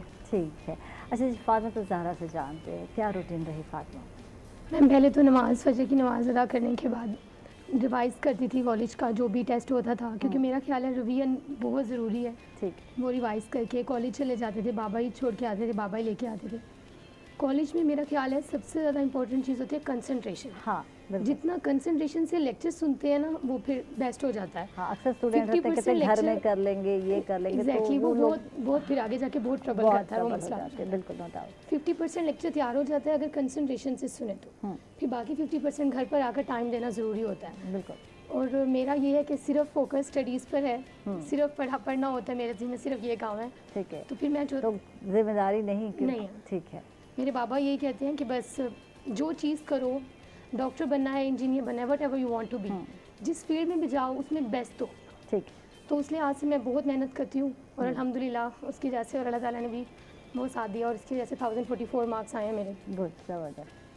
और मैं इसके तो अलावा फिर रूटीन क्या है घर में आकर जो है पढ़ना है, तो वहाँ तो पहले ठीक है। थोड़ा सा आराम करती हूँ क्योंकि हाँ। माइंड फ्रेश होना बहुत ज़रूरी है। बिल्कुल नो डाउट। थोड़ा सा आराम किया, नमाज़ पढ़ी, उसके बाद फिर पढ़ना स्टार्ट हो जाता है। फिर मैं I never counted hours of study. ठीक है। कभी भी मैंने नहीं सोचा कि मैंने कितना घंटा 4 पढ़ लिया घंटे है, पढ़ना है, 2 घंटे 6 घंटा पढ़ना पढ़ लिया है, हाँ, 8 घंटा पढ़ लिया है, 10 घंटा पढ़ लिया है। जब तक काम हो जाता था तब तक मैं करती थी। ठीक। टेस्ट बड़ा होता था, कभी भी ये नहीं सोचा कि कुछ छोड़ दूँ। हाँ। सुबह तक हो जाएगी लेकिन कभी सब तंग कुछ आए करना यार, है। हो जाता है कभी स्टूडेंट कभी-कभी हो जाता है। डेली टेस्ट आजकल ये चीज़ बड़ी हो Exactly. गई हमारे रूटीन में जो है ना, डेली टेस्ट नहीं हुआ करते थे, वीकेंड में 2-3 टेस्ट हो जाते थे, हमें पता था यही करना है। अच्छा यहाँ जो है आगे भी पढ़ा रहे हैं और डेली टेस्ट भी दिए जा रहे हैं डेली, तो ये ज़रा मुश्किल नहीं हो गया, थोड़ी औखी हो मुश्किल हो गई है जाती पढ़ाई, है है ना? हमारे मेंटोर हैं सर जावेद इकबाल, वो कहते हैं कॉन्कर योर लिमिट्स। जितना पढ़ सकते हो उससे ज़्यादा पढ़ो, अपनी बाउंड्रीज जो आपने सेट की हुई हैं उसको कॉन्कर करो। हाँ। तो फिर अगर 10 घंटा पढ़ सकते हैं तो फिर लिमिट बढ़ा के 12 घंटा पढ़ना स्टार्ट किया, फिर लिमिट बढ़ा के आगे पढ़ना स्टार्ट किया। मतलब अगर टेस्ट बड़ा है तो फिर उससे तैयार करना है, ठीक है। ये नहीं सोचा छोड़ना कि नहीं छोड़ना है, नहीं मिस है। नहीं करना, अगले दिन देखा जाएगा यार, हाँ, जिस दिन नहीं, वीकेंड होगा ये उस नहीं दिन कर सोचा लेंगे, कभी तो भी, ये नहीं। कभी भी ये तो नहीं सोचा। रूटीन का जो वर्क है, होमवर्क वही- जो है वो उसको जी। डेली का डेली करोगे तैयार, तो आप जो है यकीनन अच्छे नंबर ले सकते हो। बात यही है कि मेहनत से जी नहीं चुराना। तो बात ये अक्सर स्टूडेंट छोड़ देते, इग्नोर कर देते, यार कल कर लेंगे यार, परसों कर लेंगे, या एग्जाम के नज़दीक देखा जाएगा। ये देखा जाएगा जो है ये जाके सारे मैम खराब एक दिन सारा क्रैम करना बहुत मुश्किल हो जाता है। हाँ। साथ साथ थोड़ा लेके चलें तो फिर वो सही रहता है। एक दिन सारा कुछ क्रैम नहीं होता। ठीक है जी, महादेव को शामिल करते हैं। माशाल्लाह इन्होंने बहुत अच्छे नंबर लिए हैं, इंजीनियरिंग में 1038 नंबर लिए हैं। तो बताएंगी क्या रूटीन है, कैसे जो है अच्छे नंबर लिए, किस तरह से तैयारी की, प्रिपरेशन क्या है, रूटीन टाइमिंग क्या बनाई हुई है स्टडी की? रूटीन का अगर मैं बताऊं तो सुबह उठ के सबसे पहले नमाज़ पढ़ना, फिर कुरान पाक की तिलावत करना, माशाल्लाह। उसके बाद अपने कॉलेज का टेस्ट रिवाइज करना, कॉलेज जाके तमाम लेक्चर्स प्रॉपरली सुनना। अगर कोई कुछ किसी सब्जेक्ट में कोई कमी महसूस हो तो ब्रेक टाइम में या फिर छुट्टी के बाद ठहर के एक्स्ट्रा कोचिंग ले लेना। टीचर्स उस वक्त भी प्रॉपर गाइड करते हैं और कोई कमी नहीं रहती, इस वजह से ट्यूशन की कोई ज़रूरत नहीं पड़ती। इसके बाद फिर घर आके अच्छा बिल्कुल ट्यूशन नहीं लिया आपने? अच्छा तीनों ने बगैर ट्यूशन के? अच्छा ये बड़ी बात है भाई, तो बॉयज़ से पूछते हो तो वो मस्त हो जाता है। मैंने देखा है कि ट्यूशन के बगैर आगे नहीं चल पाते, उनको लगता है कि ट्यूशन लेनी चाहिए। तो गर्ल्स जो है उनको सहूलत भी नहीं दी जाती घर में, वो कहते हैं जितना पढ़ के आए उतना ही काफ़ी है, खुद ही करना है। बात ये है, तो खुद ही किया। यस। फिर उसके बाद घर आके थोड़ा आराम किया, नमाज़ पढ़ी और उसके बाद जितना टाइम मिला पढ़ लिया। जब टेस्ट तैयार हो गया, अगर टाइम बच गया तो मैं अगले टॉपिक्स को रीड कर लेती हूँ ताकि अगले दिन जब हम जाए, जब टीचर समझाए अच्छा तो हमें टाइम ज़्यादा बचता भी है, मुझे ये बताओ। मैं रात को कम सोती हूँ इस वजह से। तो यार नींद तो लेनी बहुत ज़रूरी है, एक अच्छी नींद बहुत ज़रूरी है। अगर हम ये ना ध्यान में डालें कि हमने कम सोया तो हमें नहीं महसूस होता कि हम कम सोए हैं। जब हम अच्छा। सेंस पे सवार कर ले कि हम कम सोए तब हमें थकन होती है पूरे दिन। वाह जी वाह, ये बड़ी लॉजिक की बात की है, यानी कि जहन पे सवार करेंगे। और होता यही है, जिस दिन हम लोग कम लेते हैं नींद और सुबह में जब आते तो यही कह रहे हैं हाँ यार आज सुस्ती हो गई, ये हो गई, तो ये हमारी सारी सोच है, थिंकिंग है। तो रूटीन वाइज भी होता है, लेकिन स्टडी में आप नहीं देखती टाइम को, और जितना है काम किया तो टाइम बच कैसे जाता है, मुझे ये बता दो कुड़ी। जब नींद ना आ रही हो, जिस दिन मैं काउंट कर लूँ ना कि मैं 6 घंटे सोई हूँ, मैं हाँ। 4 घंटे सोई हूँ, उस दिन तो फिर अगला दिन पूरा दिन थकावट में गुजरता है। बुक रीडिंग का शौक है? क्या क्या शौक है ये बताओ। बुक रीडिंग का बहुत शौक है। हाँ। ये कोर्स की बुक से फारिग होकर मैं फिर एक्स्ट्रा बुक्स पढ़ती हूँ। क्या पढ़ती हो, किस तरह की बुक्स पढ़ती हो? इस्लामिक बुक्स पढ़ती हूँ, अल्लामा इकबाल की और इस तरह से। अच्छा गुड, ज़बरदस्त। स्टोरी पढ़ने का शौक है? स्टोरीज का है, लेकिन उससे ज़्यादा वाक़यात का जो सच्चे हो जिनसे हम लेसन हासिल कर सकते। ठीक है, गुड, ज़बरदस्त, ये शौक है। और क्या क्या शौक है? घर के काम तो बिल्कुल नहीं करती होंगी बच्चियाँ, जो पढ़ती हैं वो यही कहती हैं अक्सर करते हैं घर के काम कहाँ करें, हमारे पास तो टाइम नहीं। तो क्या कोई इंटरेस्ट है, कुछ कभी बनाया भी है, कुकिंग किचन में भी कभी गए? कभी कभी मम्मा के से पूछ के कर लेती हूँ, लेकिन ज़्यादा कोई ख़ास शौक नहीं है मुझे। ठीक है, ज़बरदस्त। अम्मा से। और अगर अम्मा घर पे नहीं है और कुछ भूख लग गई, कुछ बनाना पड़े, तो क्या बना लेगी महादेव, ये बता दे, क्या अच्छा बना लेती हूँ? घर में तो पुलाव। अच्छा, पुलाव, देख ले पुलाव खा है कम। महादेव बना लेती हैं पुलाव? पूछ के मामा से फ़ोन पे पूछ लूँगी कि कैसे बनाना है, उस हिसाब से बना वाह जी, ज़बरदस्त। थैंक यू महादेव, बहुत बहुत शुक्रिया। महादेव, आज क्या मैसेज जाएगा देखने वाले बच्चियों को, क्या कहना चाहोगी आप? मैं ये कहना चाहूँगी कि आप मेहनत करें, अल्लाह ताला से उम्मीद रखें, अल्लाह ताला कभी भी आपकी मेहनत को ज़ाया नहीं करता। बेशक। अगर एक बार आपको थोड़े से कम मार्क्स मिले या कुछ हुआ तो ये आपके लिए बहुत ज़्यादा सबक देता है हमें, ये हमारे लिए फेलियर टीचर होता है। इससे हम मज़ीद मेहनत की तरफ जाएं, हम मायूस होने के बजाय मज़ीद मेहनत की तरफ जाना चाहिए। थैंक यू जी, बहुत बहुत शुक्रिया। और इसके साथ ही नाज़रीन, हम लोग जा रहे हैं एक छोटे से वक्फे पर, वक्फे के बाद वापस आएंगे और एक हमारे साथ और इंटेलिजेंट बच्ची होगी जो हमारे प्रोग्राम का हिस्सा बनेगी। तो अब हम जा रहे हैं एक छोटे से वक्फे पर, कहीं मत जाइएगा, हमारे साथ रहिएगा।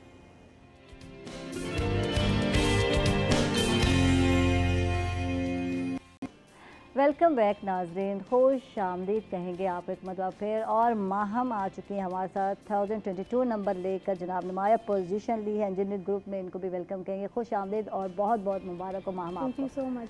Thank you. अच्छा माम, आप बताएं, अब आपकी रूटीन जानते हैं, क्या रूटीन थी, कितनी पढ़ाकू स्टूडेंट है, मैं ये कहूँगी, क्योंकि कहा ये जाता है जो स्टूडेंट्स नंबर अच्छे लेते हैं यार पढ़ाकू होते हैं, चश्मे लग जाते हैं, चश्माटू भी होते हैं। तो आप में से किसी का चश्मा नहीं तो है, लगाती हैं या सब लगाती हैं ना? ये देखो सर हिला रही हैं, हाँ सब लगाते हैं, यहाँ नहीं लगाया। तो कितनी पढ़ाकू है और चश्माटू भी है? मेरी रूटीन तो ये है कि सुबह जल्दी उठना, नमाज़ पढ़ना, कुरान पढ़ना, उसके बाद कॉलेज के लिए निकलना। कॉलेज में जैसे भी मतलब जितने भी घंटे गुजारो अपने प्रॉपर अपना टेस्ट दो, लेक्चर्स लो, उसके बाद तकरीबन 1-2 बजे तक हम घर आते हैं, फिर नमाज़ पढ़ो और फिर सोना ज़रूरी है क्योंकि आपका माइंड रिलैक्स होना चाहिए। ठीक है। और मैं तो मतलब प्रॉपर नींद लेती हूँ। उसके बाद क्योंकि मुझे रात को उठाना पड़ जाता है, उठ जाओ वहाँ, मुझे रात को पढ़ने की ज़्यादा आदत शाम हो गई है, है। मुझे रात को पढ़ने की आदत है। अच्छा, इस वजह से मैं ना कहती हूँ कि प्रॉपर नींद ले लूँ। ठीक है। अच्छा, आजकल के स्टूडेंट ज़्यादातर यही हो गए हैं, दिन में पूरा दिन सोते हैं, कॉलेज के बाद ये सुन लें आप, ये बहुत सारे स्टूडेंट्स यही मुझे कह रहे होते हैं कि हम दिन में सोते हैं और हम इवनिंग में और फिर रात को जाग के पढ़ते हैं, फिर सुबह कॉलेज में फ्रेश होते हैं आप लोग या वहाँ पे सोए सोए होते हैं? ये बता दो मुझे। नहीं, आदत हो जाती है, एक रूटीन बन जाती है। हाँ। कि ना शाम को लो नींद और फिर 5 बजे तक उठ के नमाज़ पढ़ो, फिर जो टेस्ट दिया होता है आपको, डेली टेस्ट सिस्टम जैसे हर जगह ही है, तो वो टेस्ट प्रिपेयर करो, फिर जो बाकी सारा काम है वो करो। और हमारा कॉलेज इतना अच्छा है, मतलब कि आपको इतना अच्छा पढ़ाते हैं कि ट्यूशन की ज़रूरत ही नहीं है। मैंने भी कोई एकेडमी नहीं रखी, कोई ट्यूशन नहीं रखा, बस जो आपको आपके कॉलेज वालों ने सिखाया, जो पढ़ाया, बस वही डेली काम करना है। ठीक है। तो कितने घंटे पढ़ते हो टोटल? स्कूल कॉलेज को छोड़ दो, वो तो रूटीन है कि आपने 8 घंटे या 9 घंटे जाना है कॉलेज में, उसके बाद घर में आपने कितना फोकस किया? कोई स्पेसिफिक टाइमिंग नहीं है क्योंकि काम डिपेंड नहीं करता, कभी ज़्यादा टेस्ट हो सकता है, कभी कम हो सकता है। बस 5 बजे अगर मैं शुरू करती हूँ, टेस्ट की प्रिपरेशन ज़रूरी है, जो टेस्ट की मिले ज़रूरी है। उसको आप डेली का डेली तैयार कर दो, लेक्चर प्रिपेयर कर लो, ये बहुत अच्छा है जो टीचर ने पढ़ाया है, तो फिर जाके आप जो है आपके लिए इजी हो जाता है स्टूडेंट के लिए। तो स्टूडेंट्स को क्या क्या मसाइल दरपेश आते हैं आप जानते हैं?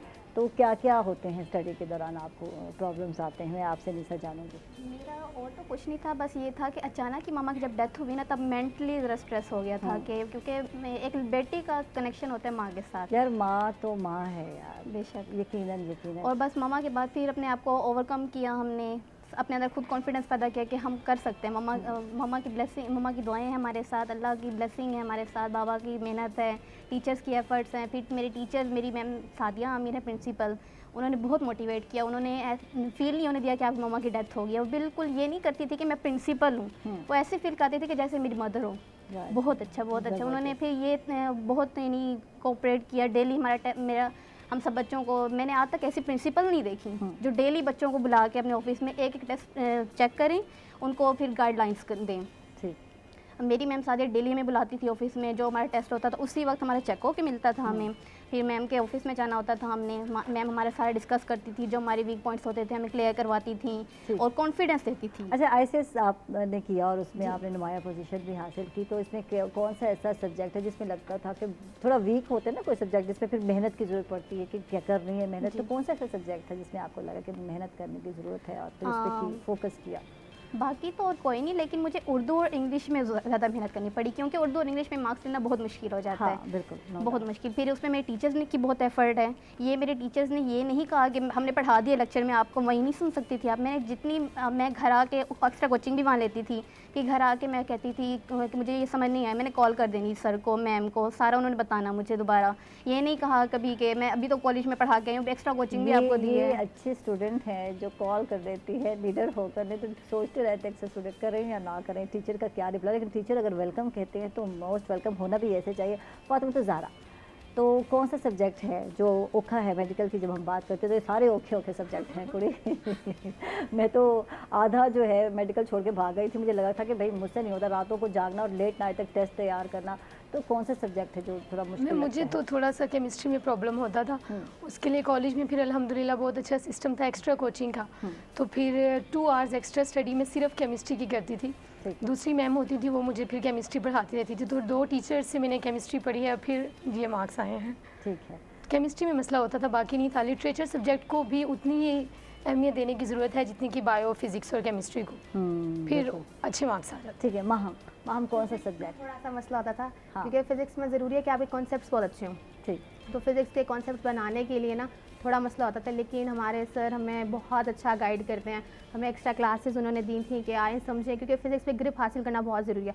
मतलब इंजीनियरिंग की फील्ड ही आगे ऐसी ही है कि आपको मैथ्स और फिज़िक्स में आपकी ग्रिप बहुत अच्छी होनी चाहिए। ठीक है। अब आगे क्या करना है? यहाँ तक तो हो गया कि आगे इसी फील्ड में जाना है, क्या है कुछ बताएं क्या मेरी करना है? मतलब कि मेरा यूनिवर्सिटी में एडमिशन हो गया, मैं अपनी 4 साल बैचलर्स की डिग्री पूरी करूँगी इंजीनियरिंग की। ठीक और है। इसके बाद मेरे बाबा तो ये चाहते हैं कि मैं CSS करूँ, हम्म। तो मैं इंशाल्लाह उनके लिए ज़रूर ट्राई ज़रूर करूँगी, बाकी अल्लाह की मर्ज़ी जो भी होता है। अच्छा, ये सब्जेक्ट खुद चूज़ किए थे? हम अक्सर देखते हैं स्टूडेंट को कि पेरेंट्स ने कहा ये कर लो, टीचर ने कहा ये कर लो, या खुद ही चॉइस? ये मैंने खुद ही चूज़ किया था, क्योंकि मेरी मम्मा ने तो मेडिकल का कहा था ठीक कि है, मेडिकल में यही जाना तो है। मैं जानना चाह रही हूँ। मेरी बहन डॉक्टर बन गई है, अल्लाह का शुक्र है। हाँ। तो मैंने कहा था कि अब मुझे वो करने दें जो मैं करना चाहती हूँ। मेरा इंटरेस्ट नहीं है बायो में, तो मैं तो नहीं जाऊँगी मेडिकल में। ठीक है। तो मुझे इंजीनियरिंग ही रखनी ठीक थी। है। फातिमा, अपना इंटरेस्ट है या घर वालों का था कि नहीं यार? मेरा इंटरेस्ट है, मेरे मामा पापा की आई थिंक सबसे बेस्ट चीज़ यही है, कभी भी प्रेशराइज़ नहीं किया। हम सारी बहनें 5 बहनें हैं अल्हम्दुलिल्लाह और एक भाई है, सबको छोड़ा है कि वो जो चाहे करना चाहें वो करें। ठीक है। लेकिन बस वही जो मैंने आपको पहले कहा, जो भी फील्ड अडॉप्ट करें उसमें अपना बेस्ट दें। मेरे बाबा यही कहते हैं। तो फिर वैसे वो पर्सनली चाहते थे कि उनकी कोई बेटी डॉक्टर बने, तो अब मैं MD कैट की क्लासेस ले रही हूँ, अभी हो जाएगा इंशाल्लाह क्लियर। ठीक है। तो फिर इंशाल्लाह मेरा भी इंटरेस्ट है, मेरे बाबा भी यही चाहते हैं। इंशाल्लाह इंशाल्लाह। यानी ये बात अच्छी है ना, खुद भी स्टूडेंट का इंटरेस्ट होना जी। चाहिए। सिर्फ पेरेंट्स की तरफ से अगर कहा जाए कि ये करना है, ये दबाव हो, तो फिर वो उतना आउटपुट होता नहीं यार, नहीं होता। है ना। फिर प्रेशर में बंदा कर तो लेता है, और लेकिन जो बात ये है कि फिर आगे जाकर कहीं आपको लगता है गलती है, इंटरेस्ट मेरा होना चाहिए था।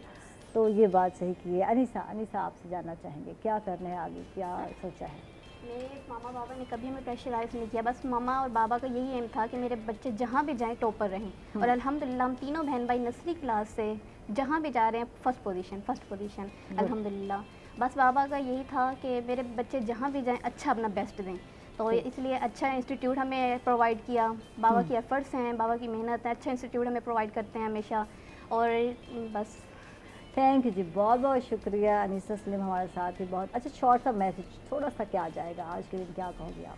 मैं यही कहना चाहूँगी कि आप जहाँ भी जाएं चाहे अच्छा बड़े से बड़ा इंस्टीट्यूट है, छोटे से छोटा इंस्टीट्यूट है, कोई भी आपका प्रोफेशन है, कुछ भी अपना बेस्ट दें वहाँ पे Thank you और जी। Be honest. ठीक है। फातिमा ज़हरा, थैंक यू कहेंगे और क्या मैसेज जाएगा? अब देखने वाले बच्चों को क्या कहेंगे? Ma'am, give respect and get respect. ठीक है। आप अपने बड़ों की इज्जत करें, फिर आपको इज्जत मिलेगी और उसी से सक्सेस मिलेगी। वाह जी वाह, बहुत खूबसूरत बात की है। माहम, आप क्या कहेंगी? थैंक यू आपका कहेंगी, और क्या मैसेज जाएगा आज के दिन जो बच्चियाँ आपको देख रही मैं हैं? तो ये मैसेज दूँगी कि मेहनत करना बहुत ज़रूरी है। आपको मेहनत का सिला हमेशा मिलता है, जल्दी मिले या लेट में मिलता है ज़रूर। अल्लाह ताला आपकी मेहनत कभी भी ऐसे नहीं रायगा नहीं जाने देते।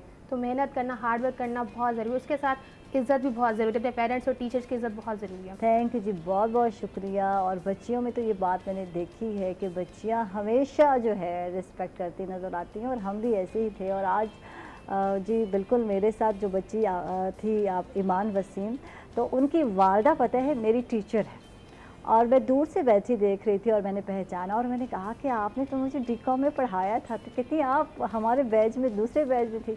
तो कितना अच्छा लगता है जब आपको किसी प्लेटफॉर्म पर वही टीचर मिल जाते हैं। तो मुझे वो टीचर मिली, आज मिली, और बाय चांस जो है मिली, और उनकी बच्ची मेरी मेहमान ठहरी। तो मुझे बहुत अच्छा लगा अपनी टीचर से मिलकर। तो ये वो टाइम होता है जब आप किसी मकाम पर पहुँचते हैं, तो ये टीचर होते हैं, उनका ही हाथ होता है, मेहनत अपनी जगह पर, लेकिन टीचर जो मेहनत आप पर करते हैं, जो फोकस आप पर करते हैं, उसका रिज़ल्ट यही होता है कि आपकी एक पर्सनैलिटी ग्रूम हो जाती है। इसके साथ ही आयशा को देंगे इजाज़त जी, बिल्कुल कल दोबारा मुलाकात होगी इंशाअल्लाह। कल के लिए अल्लाह हाफ़िज़।